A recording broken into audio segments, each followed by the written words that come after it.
itu tiga salak dimasukkan ke belakang. Belakang kemana? Saya maaf. Ke ini ya, ke itulah ya, ke kubur ya. Ke kubur. Ke kubur. Oh. Dimasukkan yang pertama. Sakit kan? Sakit kan? Salak segede gini kan? Masukkan lagi kan kedua. Sakit. Iku. Tahu tuh. Yang ketiga, masukin ketawa. Tahu gak kenapa ketawa? Durian. Durian masukin kebanyakan 3 durian masuk ke dubur gimana cara? Sakit kan? Oke, itu terima kasih dari saya. Oke, assalamualaikum warahmatullahi wabarakatuh. Ini yang disebutkan CBB silakan. Raja terakhir. Si Reja belum nyanyi, nanti tenang aja. Sama Risman ya. Oh ya. Pas sama saya selesai.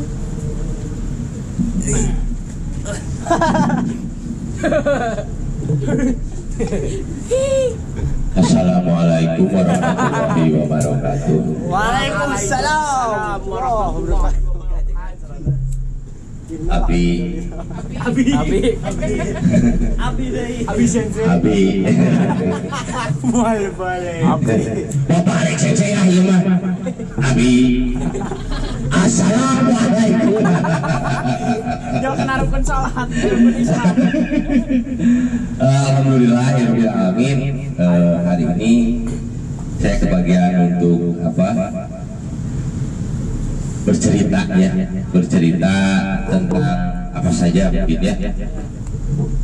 Ini ada satu kejadian yang memang harus jadi cerminan bahwa di suatu kampung, saya kan di kampung menjadi RT. Pas memang waktu itu zaman corona ya. Ada yang namanya pemuda Rifah dan ada namanya yang umur udah lumayan tua namanya Mang Koko. Suatu hari Rifah ini sakit ya, terjangkit corona. Waktu itu ramai di kampung. Nah waktu itu Rifah ini ingin dipijit. Semua udah nggak mau menyentuh dia, tapi Mang Koko ini dipanggil dari Gahot, mau ternyata untuk memijit saudara Rifah ini. Udah dibilangin ke Mang Koko Mang Koko Rifah corona corona ku aing dengit ya. Wah, semua penduduk merasa heran gitu ya, tapi ya mungkin dia mah gak akan apa-apa. Mungkin di kampung juga corona bagaimana, cuman memang takut. Akhirnya dipijit itu si Rifah itu, udah dipijit. Kemudian 3 hari berikutnya Rifah meninggal. Innalillahi wa inna ilaihi raji'un. Meninggal. Setelah itu ibunya 2 hari berikutnya ibunya meninggal sama corona. Waktu itu di kampung saya rame banget, enggak semuanya saudaranya juga. Waktu dikuburinnya juga ya susah ya, mau dimandiin sambil nunggu petugas gitu. Akhirnya dimandiin lah, udah kakak. Nah, seminggu 3 hari 2 hari seminggu kemudian siapa yang meninggal? Mang Koko. Mang Koko meninggal. Innalillahi wa inna ilaihi raji'un. Nah, itu satu mungkin yang harus kita petik dari kejadian ini real ya. Ini real kejadian ini, bahwa menjadi manusia itu jangan sombong ketika memang kita sudah mempunyai kemampuan atau kelebihan. Karena memang saya juga pernah dipijit sama Mang Koko. Betul, enakeun yang sembuh gitu ya, udah tenar. Namun mungkin Mang Koko melihat di situasi itu merasa nggak percaya terhadap corona ya, tapi memang ya mungkin udah takdir ya. Namun yang intisarinya cerita ini untuk kalian bahwa ketika nanti kalian mempunyai atau menjadi sesuatu ya, selalu rendah hati ya, tidak sombong ya, selalu menjaga apa namanya bahwa kita itu sama ya, kita itu memang ada punya cerita masing-masing, meskipun kita pernah di bawah bagaimana merasakannya, ketika sudah di atas kita merasakan bagaimana ketika kita merasa pernah di bawah. Itu mungkin ya cerita yang pertama. Yang kedua mungkin cerita tentang kehidupan saya, perjalanan bahwa ke Jepang itu semuanya kita orang yang bukan serba kecukupan ya, kita semuanya berada di keluarga yang biasa-biasa atau mungkin kurang. Saya juga sama ya, jadi jangan berkecil hati. Kalian sudah tepat untuk mengambil jalan untuk ke luar negeri, yaitu ke Jepang. Mudah-mudahan semuanya bisa berangkat dan bisa bekerja di sana nyaman, bahagia, si awase, mendapatkan sesuatu yang kalian inginkan ya. Tentu saja mungkin di sana juga di Jepang kalian akan bekerja, namanya bekerja semuanya nggak ada yang ringan, tapi bagaimana supaya pekerjaan berat itu menjadi ringan, kalian ikhlas melaksanakan tugas ya. Nah, cerita bahwa kehidupan perjalanan untuk Jepang itu memang mempunyai proses atau perjuangan ya. Kalian sudah ini adalah proses perjuangan, udah bahasa, latihan.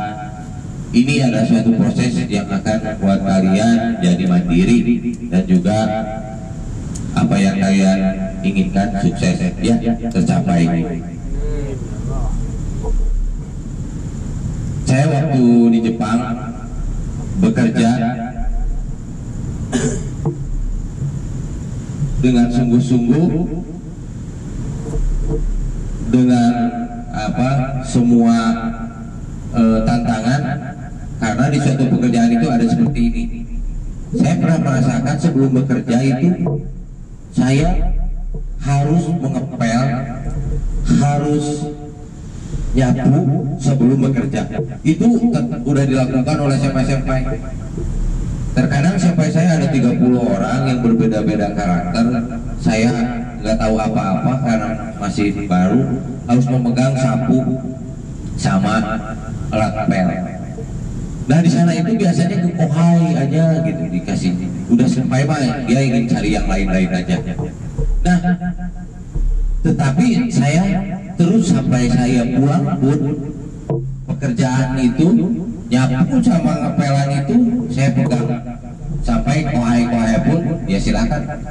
Jadi 30 orang itu mempunyai karakter masing-masing.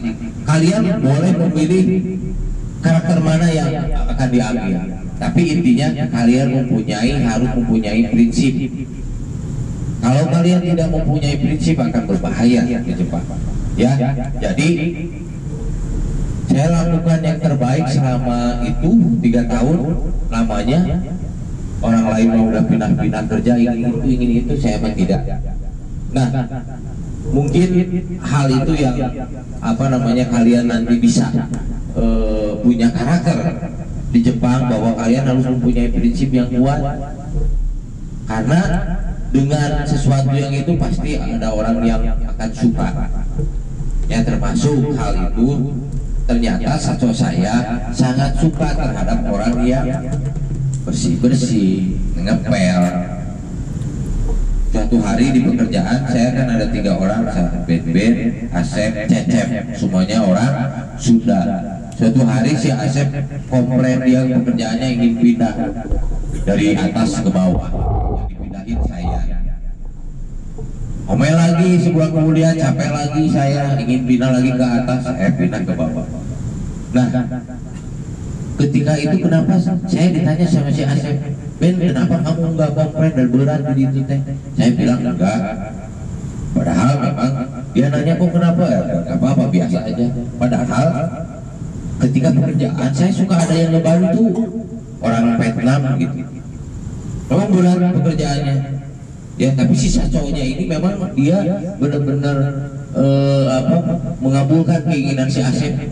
Tapi si Asep komplain lagi, tapi mikir tambah sini itu saya coba komplain mungkin dia akhirnya nanya ke saya nggak apa-apa nggak, akhirnya si Asep ikhlasnya dengan keadaan pekerjaannya.